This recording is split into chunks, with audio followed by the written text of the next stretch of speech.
Good morning. Mincha today will be at 4:45. There's a late Marv at 8. Tomorrow morning, we're davening at 6:15. Please note that next week, the minyan will be meeting at 6:10 as the Zman gets earlier. Now for a very quick Devar Torah.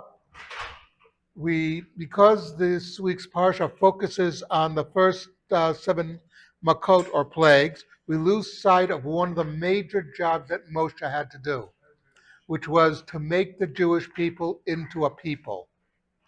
It's one thing to free the slaves. That's easy. You just have to convince one side to do the right thing.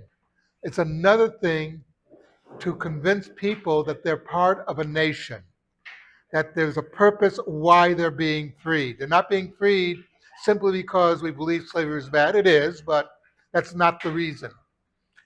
And in order to understand that, that's why it keeps returning to the fact that Moshe is confronted by the leaders of the people, the ones who are always in Egypt, who are very upset because as these things progress, their lives get more difficult.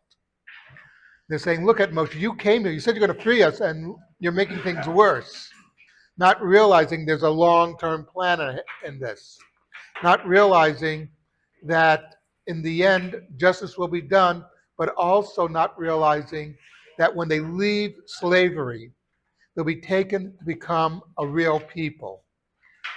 And then if you just follow it, it's sort of like in the early history of the United States.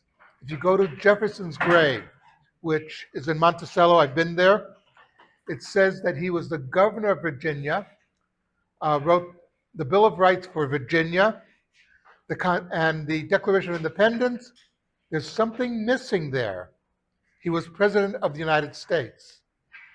But that's not there, because in Jefferson's mind, being the governor of Virginia was more important than being the president.